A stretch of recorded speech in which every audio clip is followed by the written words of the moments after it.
Tracking, alerting, protecting. This is WKYT News at 5. It has been a day of shock and grief for those who knew the victim of a fiery crash. Friends tell us that 18-year-old Maddie Jackson is the one killed on Versailles Road near Westmoreland yesterday afternoon. She was a senior at Woodford County High School. WKYT's Kristen Kennedy shows us how she's being remembered in our top story at 5. Friends tell us this was Maddie Jackson's favorite place to be, swimming and preparing for competitions. Maddie's close friend and fellow swimmer Claire Goodrum went to school with her and competed with her. And Monday afternoon, she was a few minutes behind her, driving down Versailles Road on the way to swim practice. And she knew Maddie had left before her. And Claire came up on the wreck. When Claire heard about the green Saturn involved in the wreck, she says she knew who it was. On the way home from morning practice, we carpooled together. She was talking about Western. The whole entire way home. That's all we were talking about was Western because she had such a good time. Maddie, Claire says, was a star athlete. She was captain of their swim team. She was headed to Western Kentucky University. She wanted to be a Division I swimmer at Western Kentucky University. And just this past weekend, she had a visit to Western Kentucky. Her coach, Roger Kurt, said her determination and drive will continue to be an inspiration to fellow swimmers. She came back Monday morning and Sunday evening with text messages to me on Cloud 9. So she left us in a very happy place, and that's something I take comfort in. Maddie's friends at Bluegrass Marlins will be competing in a regional competition this weekend. It's a competition Maddie was preparing for too. In Lexington, Kristen Kennedy, WKYT. Well, a fund has been set up for Maddie's family. You can help by donating money to the Maddie Jackson Memorial Fund at Citizens Commerce Bank in Versailles. Eastern Kentucky University will be taking extra security precautions tomorrow, all because of a threat of violence on February 11th. Today, we're learning exactly what that message said. WKYT Sam Smith shows us what's being done to make sure everyone is safe. A message written on a bathroom stall that read, "Bringing gun to here, February 11th, 2015, dead students," has caught the attention of police and administrators. Scott Kaysen with Eastern Kentucky University says today, a day away from the date listed, university leaders have reintroduced emergency procedures to students. But we've been very impressed with the spirit and the energy of our students to not bend to this threat and to stand up and continue the mission of the university. I'm told officials have several leads in this case, and they welcome any more tips. At the present time, we are no closer to having a resolution in this case, although we have been pleased with the number of leads that we've received and we're pursuing right now. Classes tomorrow are optional for anyone that doesn't feel safe. There are also two big events tomorrow that will have heightened security, an event at EKU Center for the Arts and a basketball game against Morehead State University. Security will be checking bags as a precaution. We're really fixed on the idea that safety becomes first. That's our number one concern, our ongoing concern. In Richmond, Sam Smith, WKYT. State Police, Richmond Police, and the Sheriff's Office will all have an increased presence on the EKU campus tomorrow as well. We're also tracking a major change in the weather. Yes, we are. But in the meantime, we're going to be spoiled by a really nice day. WKYT Chief Meteorologist Chris Bailey is here now with a check of the forecast. How about it, Chris? Yeah, tomorrow's kind of like a little island of some nice weather in what is basically a sea of Arctic air. A very cold day that is out there right now, wrapping up with a lot of clouds, hanging tough. Our live sky cam over top of the Hamburg Pavilion area showing the clouds, and it's an even freezing in Lexington. High humidity, so it's kind of one of those bone-chilling 32-degree numbers we're throwing at you. Gusty winds making it feel like it's in the mid-20s. Live First Alert Defender with the temperatures on there since we have no precipitation to show you. Most areas upper 20s to low 30s, and where we're seeing the coldest air is right exactly where we have more in the way of some clouds. Back to our west, we hit 40 for that I-65 corridor. That's some of the air we're getting in on as we go through the day tomorrow. But what is getting my attention for Thursday is this Arctic cold front that is going to dive its its way toward the south and southeast. That's the first of 3 Arctic fronts that will likely show up over the next week and change. Your weather headlines. We're tracking those Arctic blasts. One on Thursday, another this weekend, another next week. You get the idea, each of them with bitterly cold temperatures and snow chances that will be returning to our weather picture across central and eastern Kentucky. And you know what? Snow days?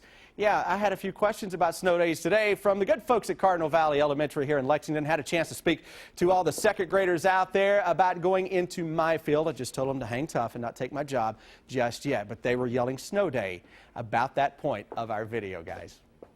All right, Chris, thank you.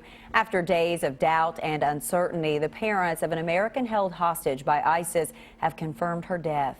The group took Kayla Mueller captive in Syria back in 2013. As Craig Boswell shows us, there is not much information about what led up to Mueller's death. Kayla Mueller's parents say they are heartbroken. ISIS sent the family an email with a photo notifying them their daughter was dead. The Muellers released a statement saying, "We are so proud of the person Kayla was and the work that she did while she was here with us. She lived with purpose, and we will work every day to honor her legacy." The White House says it cannot confirm how or when Mueller died. ISIS claimed a Jordanian airstrike killed the 26-year-old late last week. There is no evidence of civilians in the target area prior to the coalition strike taking place. ISIS captured Mueller in August 2013. I am in solidarity with the Syrian people. The Arizona native traveled to Syria to work with several humanitarian groups. She wanted to serve, and that's what she spent the last part of her life doing. White House officials were on Capitol Hill Tuesday discussing with lawmakers what will be coming from the president later this week, a formal request to authorize military force against ISIS. It would be a powerful symbol for the Congress to send to the American people, to our allies, and even to our enemies, that the United States of America is united behind the strategy that the president has laid out to degrade and ultimately destroy ISIL. President Obama says the terrorists responsible for Mueller's death will be brought to justice. Craig Boswell, CBS News, Capitol Hill. Mueller's family had not previously revealed Kayla's name in an attempt to keep her safe during her captivity. Lawmakers back here at home took time to discuss a bill today aimed at helping Kentucky's youngest cancer patients. The proposal would make it easier for Kentuckians to make a contribution to pediatric cancer research. WKYT's Hillary Thornton was in Frankfort for today's hearing.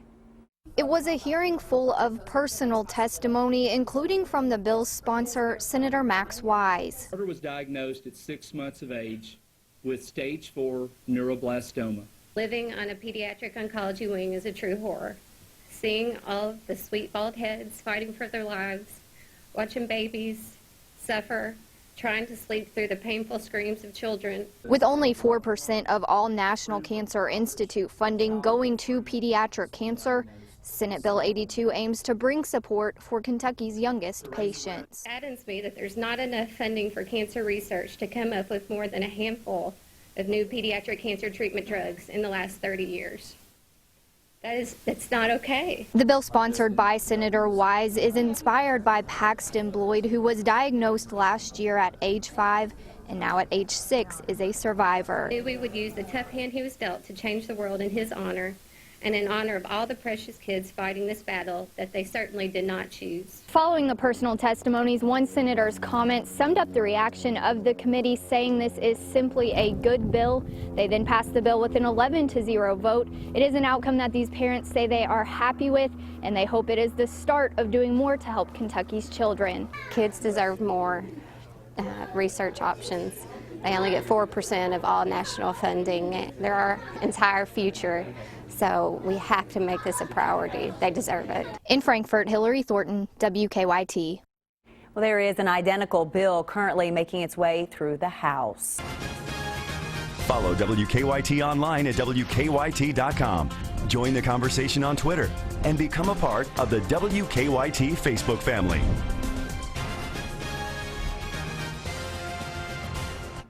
A grand jury has indicted a man in a college student's death. 33-year-old Jesse Matthew is now charged with murder in the death of Hannah Graham.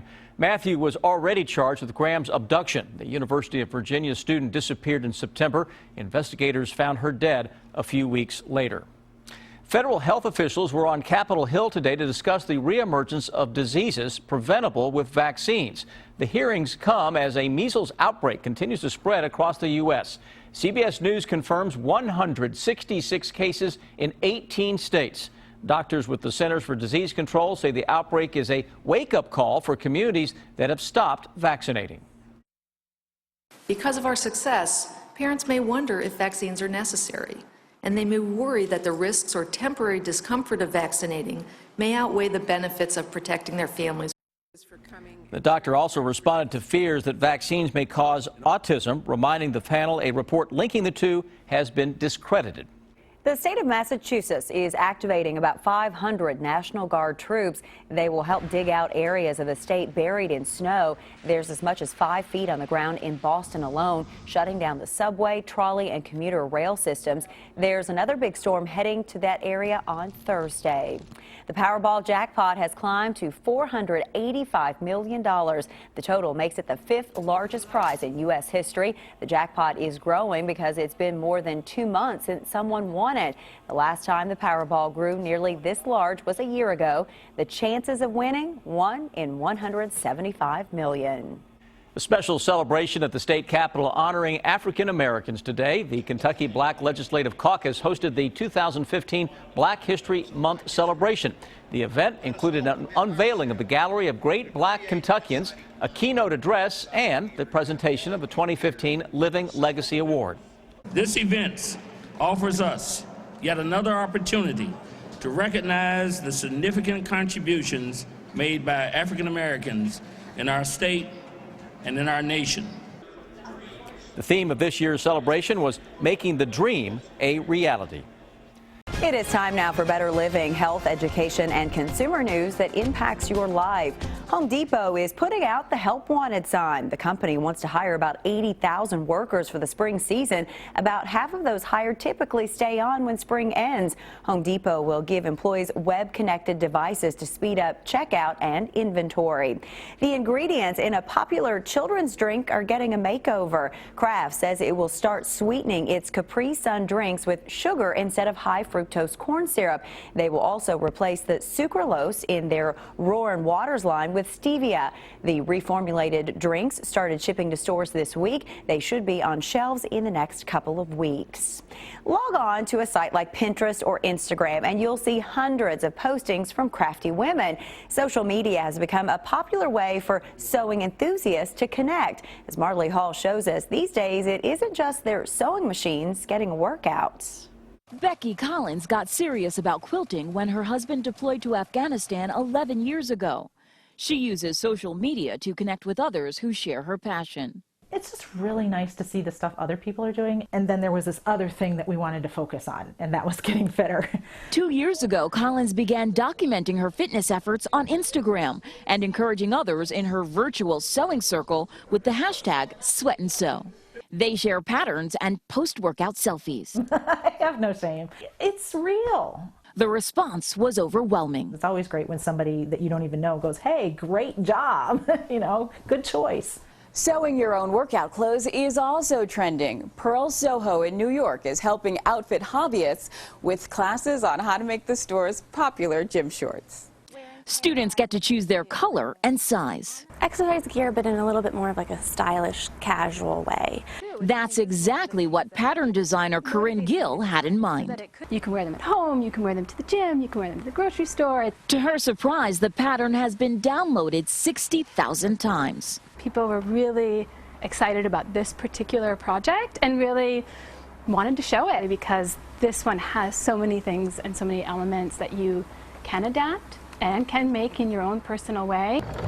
Stitching together a love of the craft with a new fitness thread. Marley Hall, CBS News, New York.